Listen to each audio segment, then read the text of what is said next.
నంద్యాల జిల్లా ఆళ్లగడ్డ టీడీపీ కార్యాలయంలో ఎమ్మెల్యే భూమా అఖిలప్రియ మాట్లాడుతూ ఆళ్లగడ్డ నంద్యాల నియోజకవర్గంలో 3 చోట్ల కాపు భవనాలను నిర్మిస్తాం, అలాగే శ్రీకృష్ణ దేవరాయల విగ్రహం కూడా ఏర్పాటు చేస్తాం. వైసీపీ గవర్నమెంట్ హయాంలోనే రాయలసీమ లిఫ్ట్ ఏర్పాటు చేసింది, కానీ మీ హయాంలోనే అది మళ్లీ ఆగిపోయిందని అన్నారు.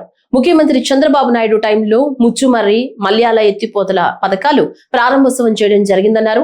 రాయలసీమలో కూటమి ప్రభుత్వ ఇరిగేషన్ ప్రయత్నం పూర్తి చేయడం జరిగింది. లోకేష్ అన్న పాదయాత్ర మొదలు పెట్టాక మధ్యలోనే వదిలేస్తాడు, ఎక్కడ పాదయాత్ర చేస్తాడు అంటూ వైసీపీ నాయకులు ట్రోల్ చేయడం జరిగిందని, అవన్నీ పక్కన పెట్టి ప్రజల కోసం ఆయన ఎండను వానను పక్కన పెట్టి రాయలసీమ జిల్లాల్లో నంద్యాల, కర్నూలు జిల్లాలో 123 రోజుల పాటు పాదయాత్ర చేయడం జరిగిందని తెలిపారు. మరి ఈ రోజు మంచి రోజు. మేమందరం కూడా తెలుగుదేశం పార్టీ కార్యకర్తలు అందరం కూడా ఈరోజు చాలా ఉత్సాహంగా 3 సంవత్సరాలు పూర్తయిన సందర్భంగా కూడా మేమందరం కూడా చాలా సంతోషంగా ఉన్నాము. మరి ఆ సందర్భంలోనే 3 కోరికలు మా ముందర పెట్టడం జరిగింది. ఒకటి, కృష్ణదేవరాయల జయంతి గవర్నమెంట్ తరపు నుంచి చేసుకునేటట్టుగా కూడా ఏర్పాటు చేయాలని చెప్పి నాకు ఒక రిక్వెస్ట్ పెట్టడం జరిగింది.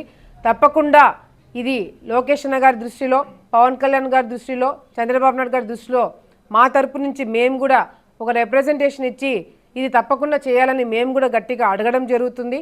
అంతేకాకుండా అసెంబ్లీ సమావేశాలు మొదలవుతున్నాయి కాబట్టి మరి వీలు చూసుకొని అదే సమావేశాల్లో అవసరమైతే అసెంబ్లీలో కూడా దీని గురించి లేవనెత్తి మాట్లాడడం కూడా జరుగుతుందని చెప్పి కూడా ఈ సందర్భంగా తెలియజేసుకుంటున్నాము.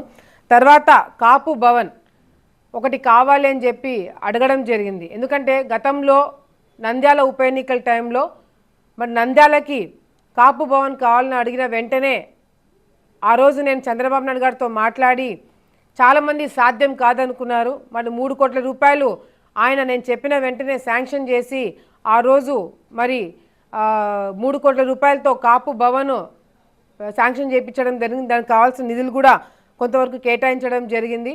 మరి ఆలగడ్డ ప్రాంతంలో కూడా ఒకటి కాపు భవన్ కావాలని అడగడం జరుగుతుంది. ఒకటి కాదు 3 కాపు భవన్లు కావాలి అని చెప్పి చంద్రబాబు నాయుడు గారికి వాళ్ళు ఒకటే అడిగినారు. కాకపోతే నేను 3 కాపు భవన్లు చంద్రబాబు నాయుడు గారి దృష్టిలో పెట్టడం జరుగుతుంది. ఒకటి చాగల్మరిలో, ఒకటి ఆలగడ్డలో, ఇంకొకటి రుద్రవరంలో.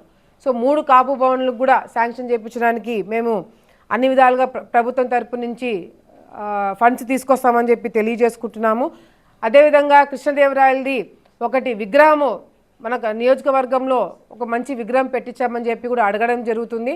తప్పకుండా ఈ 3 మండలాల్లో, ఒకటి కాదు 3 మండలాల్లో విగ్రహాలు పెట్టిస్తామని చెప్పి కూడా ఈ సందర్భంగా తెలియజేసుకుంటున్నాం.